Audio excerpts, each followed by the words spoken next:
I'm here with Frances Haugen. She is a former Facebook employee, a whistleblower who put forward a complaint against the company with US law enforcement and testified before the US Congress. When she left the company, she brought with her a trove of documents about private Facebook research. She said that these documents show that the company is aware that its platforms amplify misinformation, hate, and political unrest, but that the company isn't doing enough to change this and is hiding what it knows. Ms. Haugen, thank you for being with us today.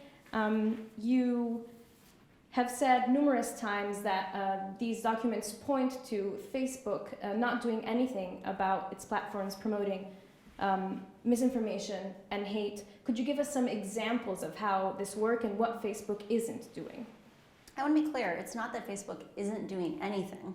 Facebook has pointed out they've invested something like $16 billion, I think it's $13 billion since 2016 on issues around safety and integrity.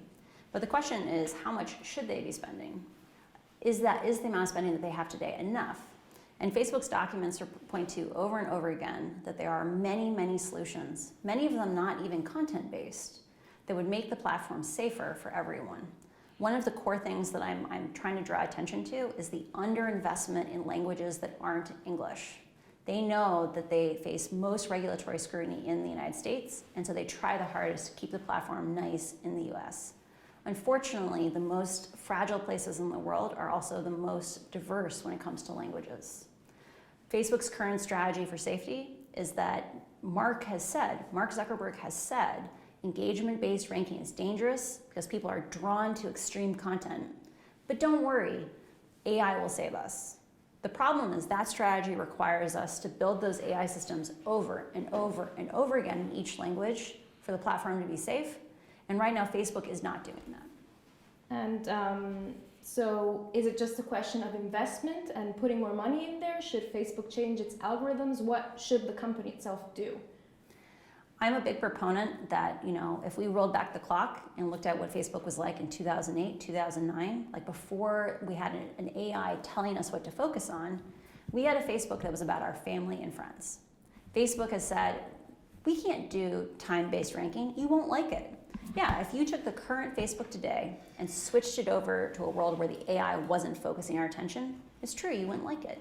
But if we redesign the platforms with the idea that they should be human scale, not mega scale with an AI focusing us around, those would be platforms that were about our family and friends. We could enjoy them and they would be a lot safer.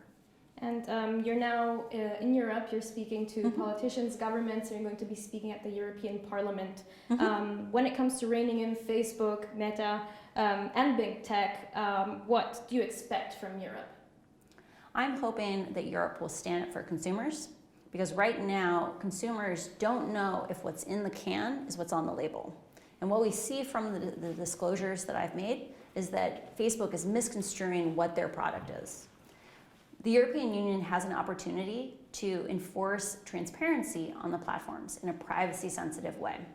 And they have the ability to have regulatory muscle to make Facebook disclose what are challenges it believes exist with the platforms.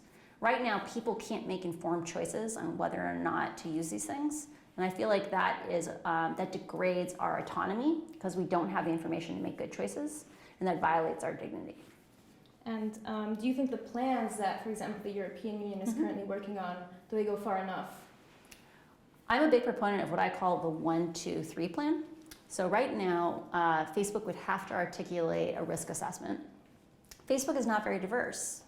It's largely centered in Menlo Park, California, 8 hours from Europe and 8 hours from Asia, just to make it hard to talk to them. I think there should have to be a second step, which is I'm a big proponent that there should be a single regulator for Europe. And that regulator's job would not be so much to tell Facebook what to do, but would be to make sure that consumers had the information they needed to make good decisions. So you can imagine that regulator going out to civil society groups and saying, what are the problems that you're seeing? So the combination of what Facebook knows and what those groups know can be a shared list of challenges. And then the third part of the 1, 2, 3 is Facebook should actually have to articulate what are they going to do to solve each of those problems. Because right now, Facebook just waves their hands at us and says we're working on it. And if Facebook had to articulate those harms in tandem with the community and had to articulate what to solve, how they were going to solve them, people would be able to make informed choices on whether or not to use these platforms. And we've seen Facebook, Meta announce that it is working on this Metaverse, an all-encompassing future version of the internet. How much does that worry you? I think the announcement around Facebook pivoting to video games illustrates a meta problem for Facebook, which is that over and over again, Facebook prioritizes growth and expansion over making sure that they've actually done a good job with what they already have. I was shocked and frankly outraged when Facebook said that they could afford 10,000 engineers to build video games, because if we had had 10,000 engineers to work on safety, we would have a profoundly different platform, one that I think all of us would enjoy more. And do you think that this change of name, especially Meta, is something that signifies a change within the company and a pivot within the company? Or is it a move that aims to clean up maybe the company's image? I think it's a classic crisis playbook that when you don't like the narrative, you change the narrative. I think Facebook decided to rush out this launch because they were hoping it would distract us from the harms that I articulated in my disclosure. We need to hold Facebook accountable and say, we don't want you to put your sensors in our homes. We don't want you to spy on us. We don't want to have to expose ourselves further until we trust that you're going to do a good job, because you have consistently demonstrated that you will lie to the public if it's in your own best interests. How much responsibility does Facebook CEO Mark Zuckerberg have when we look at what you revealed and what we've been seeing come out about Facebook's handling of the situation? I really don't like to criticize individuals because I really think that this is a systemic problem. This is about incentives and about structures leading to bad consequences. But in the end, Mark Zuckerberg has 54% of all the voting shares for Facebook. He is probably one of the most powerful unilateral leaders in the world. At the end of the day, he is responsible for the system he built, and he has the ability to change that system. And so given that he would rather shift the conversation to video games when people are dying as a result of the actions of Facebook, I think that means that Mark needs to either say, no, I need a reset, we need to change, or he needs to let someone else do that. We can say that in many places around the world, Facebook is almost the internet. It's true. How much of a danger is that? One of the things that I think should have us hold Facebook to a higher standard is that Facebook bought the privilege of being the internet for the majority of languages in the world. It subsidized people's usage of its own platform and said, hey, you can use anything you want, but you have to pay for that, or you can use our platform for free. As a result, for the majority of languages in the world, 80 or 90% of all the content that exists on the internet in those languages is on Facebook. I am deeply concerned about this because, as I said at the beginning, the most fragile places in the world are the most linguistically diverse. And Facebook has not demonstrated that they are willing to do the level of care and responsibility for those people that is necessary. Why was it so important for you to come forward on this? I saw a pattern of behavior where I believed there was no chance that Facebook would be able to solve these problems in isolation, that there were too many organizational pressures, the incentives were misaligned, and I knew that if I didn't do something, and I saw what I feared was going to happen continue to unfurl, and like Ethiopia announced a state of crisis yesterday because the situation there has decayed so much. I knew I could never live with myself if I watched 10 million, 20 million people over the next 20 years die because of violence that was facilitated by social media.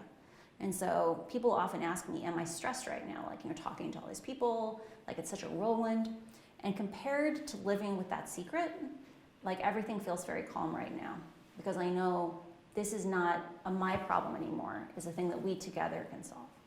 You mentioned Ethiopia, you also tweeted about it. Yeah. What role does social media and Facebook play in the situation developing there right now? Facebook has been tracking the situation in Ethiopia since Q1 of 2020, right? People have been talking about how the escalating rhetoric on Facebook around the dehumanization of minorities in Ethiopia has been a major factor in the willingness to starve certain parts of the population, commit violence against them. And this is one of these things where we see over and over again, something that happens before ethnic conflicts is usually the dehumanization of people, describing people like insects.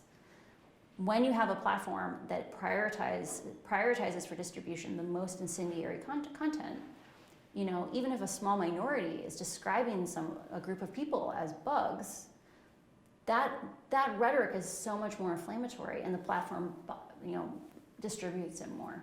I worry that Ethiopia is just the opening chapter in a novel that is too horrific for us to want to read the end.